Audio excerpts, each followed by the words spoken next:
ಕರ್ನಾಟಕ ಗೋವಾ ಗಡಿಯಲ್ಲಿ ನಡೆದಿದೆ ಎನ್ನಲಾದ 400 ಕೋಟಿ ರು ದರೋಡೆ ಪ್ರಕರಣಕ್ಕೆ ಈಗ ಮತ್ತೊಂದು ಟ್ವಿಸ್ಟ್ ದೊರೆತಿದೆ. ಘಟನೆ ನಡೆದಿದ್ದೇ ಸುಳ್ಳು ಎಂಬ ಅನುಮಾನಕ್ಕೆ ಬಲ ಸಿಕ್ಕಿದೆ. ಬೆಳಗಾವಿ ಸಮೀಪದ ಗಡಿ ಪ್ರದೇಶದಲ್ಲಿ ಹಣ ಸಾಗಿಸುತ್ತಿದ್ದ 2 ಕಂಟೈನರ್ಗಳನ್ನು ದರೋಡೆ ಮಾಡಲಾಗಿದೆ ಎಂದು ನೀಡಿದ್ದ ದೂರಿನ ಮೇಲೆ ಮಹಾರಾಷ್ಟ್ರ ಸರ್ಕಾರ ಎಸ್ಐಟಿ ರಚಿಸಿ ತನಿಖೆ ನಡೆಸಿತ್ತು.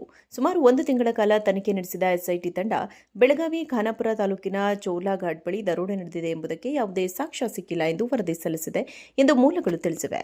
ದೂರು ನೀಡಿದ್ದ ಸಂದೀಪ್ ಪಾಟೀಲ್ ಹೇಳಿಕೆಯಲ್ಲಿ ಸ್ಥಳ, ಸಮಯ, ಪ್ರಯಾಣ ಮಾರ್ಗ ಹಾಗೂ ಕೆರೆ ವಿವರಗಳಲ್ಲಿ ಗಂಭೀರ ವ್ಯತ್ಯಾಸಗಳು ಕಂಡುಬಂದಿವೆ ಎಂಬುದು ಎಸ್ಐಟಿ ತನಿಖೆಯಲ್ಲಿ ಬಹಿರಂಗವಾಗಿದೆ ಎನ್ನಲಾಗಿದೆ.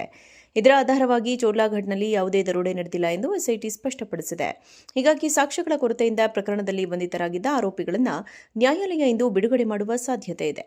ಈ ಪ್ರಕರಣ ಕರ್ನಾಟಕ ಹಾಗೂ ಮಹಾರಾಷ್ಟ್ರ ಎರಡೂ ರಾಜ್ಯಗಳಲ್ಲಿ ದೊಡ್ಡ ಸಂಚಲನ ಮೂಡಿಸಿತ್ತು.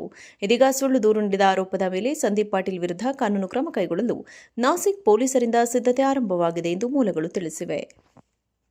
ಕರ್ನಾಟಕ ಗೋವಾ ಗಡಿಯಲ್ಲಿ ನಡೆದಿದೆ ಎನ್ನಲಾದ 400 ಕೋಟಿ ರು ದರೋಡೆ ಪ್ರಕರಣಕ್ಕೆ ಈಗ ಮತ್ತೊಂದು ಟ್ವಿಸ್ಟ್ ದೊರೆತಿದೆ. ಘಟನೆ ನಡೆದಿದ್ದೇ ಸುಳ್ಳು ಎಂಬ ಅನುಮಾನಕ್ಕೆ ಬಲ ಸಿಕ್ಕಿದೆ. ಬೆಳಗಾವಿ ಸಮೀಪದ ಗಡಿ ಪ್ರದೇಶದಲ್ಲಿ ಹಣ ಸಾಗಿಸುತ್ತಿದ್ದ 2 ಕಂಟೈನರ್ಗಳನ್ನು ದರೋಡೆ ಮಾಡಲಾಗಿದೆ ಎಂದು ನೀಡಿದ್ದ ದೂರಿನ ಮೇಲೆ ಮಹಾರಾಷ್ಟ್ರ ಸರ್ಕಾರ ಎಸ್ಐಟಿ ರಚಿಸಿ ತನಿಖೆ ನಡೆಸಿತ್ತು.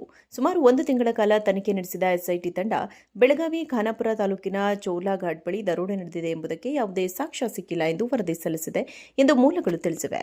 ದೂರು ನೀಡಿದ್ದ ಸಂದೀಪ್ ಪಾಟೀಲ್ ಹೇಳಿಕೆಯಲ್ಲಿ ಸ್ಥಳ, ಸಮಯ, ಪ್ರಯಾಣ ಮಾರ್ಗ ಹಾಗೂ ಕೆರೆ ವಿವರಗಳಲ್ಲಿ ಗಂಭೀರ ವ್ಯತ್ಯಾಸಗಳು ಕಂಡುಬಂದಿವೆ ಎಂಬುದು ಎಸ್ಐಟಿ ತನಿಖೆಯಲ್ಲಿ ಬಹಿರಂಗವಾಗಿದೆ ಎನ್ನಲಾಗಿದೆ. ಇದರ ಆಧಾರವಾಗಿ ಚೋರ್ಲಾಘಾಟ್ನಲ್ಲಿ ಯಾವುದೇ ದರೋಡೆ ನಡೆದಿಲ್ಲ ಎಂದು ಎಸ್ಐಟಿ ಸ್ಪಷ್ಟಪಡಿಸಿದೆ.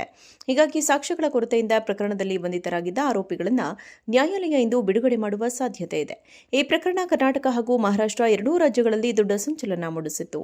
ಇದೀಗ ಸುಳ್ಳು ದೂರು ನೀಡಿದ ಆರೋಪದ ಮೇಲೆ ಸಂದೀಪ್ ಪಾಟೀಲ್ ವಿರುದ್ಧ ಕಾನೂನು ಕ್ರಮ ಕೈಗೊಳ್ಳಲು ನಾಸಿಕ್ ಪೊಲೀಸರಿಂದ ಸಿದ್ಧತೆ ಆರಂಭವಾಗಿದೆ ಎಂದು ಮೂಲಗಳು ತಿಳಿಸಿವೆ.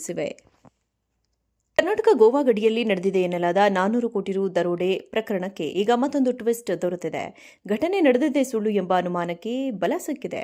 ಬೆಳಗಾವಿ ಸಮೀಪದ ಗಡಿ ಪ್ರದೇಶದಲ್ಲಿ ಹಣ ಸಾಗಿಸುತ್ತಿದ್ದ 2 ಕಂಟೈನರ್ಗಳನ್ನು ದರೋಡೆ ಮಾಡಲಾಗಿದೆ ಎಂದು ನೀಡಿದ್ದ ದೂರಿನ ಮೇಲೆ ಮಹಾರಾಷ್ಟ್ರ ಸರ್ಕಾರ ಎಸ್ಐಟಿ ರಚಿಸಿ ತನಿಖೆ ನಡೆಸಿತ್ತು. ಸುಮಾರು 1 ತಿಂಗಳ ಕಾಲ ತನಿಖೆ ನಡೆಸಿದ ಎಸ್ಐಟಿ ತಂಡ ಬೆಳಗಾವಿ ಖಾನಾಪುರ ತಾಲೂಕಿನ ಚೌಲಾಘಾಟ್ ಬಳಿ ದರೋಡೆ ನಡೆದಿದೆ ಎಂಬುದಕ್ಕೆ ಯಾವುದೇ ಸಾಕ್ಷ್ಯ ಸಿಕ್ಕಿಲ್ಲ ಎಂದು ವರದಿ ಸಲ್ಲಿಸಿದೆ ಎಂದು ಮೂಲಗಳು ತಿಳಿಸಿವೆ. ದೂರು ನೀಡಿದ್ದ ಸಂದೀಪ್ ಪಾಟೀಲ್ ಹೇಳಿಕೆಯಲ್ಲಿ ಸ್ಥಳ, ಸಮಯ, ಪ್ರಯಾಣ ಮಾರ್ಗ ಹಾಗೂ ಕೆರೆ ವಿವರಗಳಲ್ಲಿ ಗಂಭೀರ ವ್ಯತ್ಯಾಸಗಳು ಕಂಡುಬಂದಿವೆ ಎಂಬುದು ಎಸ್ಐಟಿ ತನಿಖೆಯಲ್ಲಿ ಬಹಿರಂಗವಾಗಿದೆ ಎನ್ನಲಾಗಿದೆ. ಇದರ ಆಧಾರವಾಗಿ ಚೋರ್ಲಾಘಾಟ್ನಲ್ಲಿ ಯಾವುದೇ ದರೋಡೆ ನಡೆದಿಲ್ಲ ಎಂದು ಎಸ್ಐಟಿ ಸ್ಪಷ್ಟಪಡಿಸಿದೆ. ಹೀಗಾಗಿ ಸಾಕ್ಷ್ಯಗಳ ಕೊರತೆಯಿಂದ ಪ್ರಕರಣದಲ್ಲಿ ಬಂಧಿತರಾಗಿದ್ದ ಆರೋಪಿಗಳನ್ನು ನ್ಯಾಯಾಲಯ ಇಂದು ಬಿಡುಗಡೆ ಮಾಡುವ ಸಾಧ್ಯತೆ ಇದೆ. ಈ ಪ್ರಕರಣ ಕರ್ನಾಟಕ ಹಾಗೂ ಮಹಾರಾಷ್ಟ್ರ ಎರಡೂ ರಾಜ್ಯಗಳಲ್ಲಿ ದೊಡ್ಡ ಸಂಚಲನ ಮೂಡಿಸಿತ್ತು.